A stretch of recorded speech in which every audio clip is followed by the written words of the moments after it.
சூர்யா பேச நினச்சி மகா ரொம்பவும் கஷ்டப்படுறாங்க. சரி நம்ம கோயிலுக்காவது கிளம்பி போகலான்னு சொல்லிட்டு கிளம்பி போகிறாங்க. அந்த டைமில் பார்த்தீங்கன்னா கோட்டீஸ்வரி வந்துடுறாங்க. என்னம்மா இங்கே வந்து உட்காந்துட்டு இருக்கு அப்படின்னு சொல்கிறாங்க. நான் செஞ்ச பாவத்துக்கு எங்கம்மா வர முடியும், கோயிலுக்கு தானம்மா வர முடியும். பெரிய தப்பையும் துரோகத்தையும் நான் பண்ணியிருக்கேம்மா சூர்யாவுக்கு. நான் சூர்யாக்கிட்டையாவது சொல்லியிருக்கலாமா.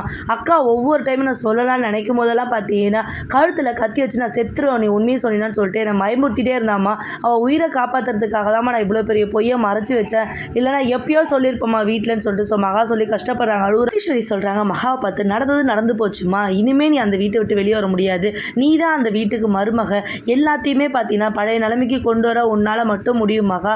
ஐஸ்வர்யா பண்ணதெல்லாம் விட்டுடு, நீ ஒழுங்காக நடந்துக்கோ, தாத்தா பாட்டி நல்லபடியாக பார்த்துக்கோ, தாத்தாக்கு உடம்பு சரியாகிற வரைக்கும் நீ நல்லபடியாக அவரை கவனிச்சிக்கோ. கண்டிப்பாக ஒரு நாள் இல்லை ஒரு நாள் சூர்யா வந்து மனசு மாறுவார் அப்படின்னு சொல்லிட்டு நல்ல மாப்பிள்ளை தான், அவர் உன் மேலே அன்பாவும் பாசமாகவும் தான் இருக்காரு. நீ அந்த பொய்யை மறைச்சிட்டுன்றதுனால தான் அவருக்கு உன் மேலே கோவமே சரி, மற்றபடி உன் மேலே அவருக்கு எந்த கோவமும் கிடையாது. அவர் மேலே உன் பாசமாக தான் இருக்காரு. இப்போ கிளம்பி வீட்டுக்கு போமா, இங்கே நின்று அழாத, அடுத்தது என்னவோ அதை பாருமான்னு சொல்லிட்டு மகாவுக்கு அட்வைஸ் பண்ணி அனுப்புகிறாங்க. அங்கே பார்த்தீங்கன்னா மகா சமைச்சதை வந்து ராஜலட்சுமி சாப்பிட மாட்டேன்னு சொல்லிட்டு தூக்கி கடாசிடுறாங்க.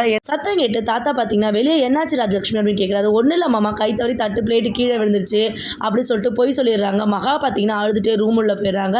ரொம்ப கஷ்டமாக போயிடுது தாத்தாக்கு.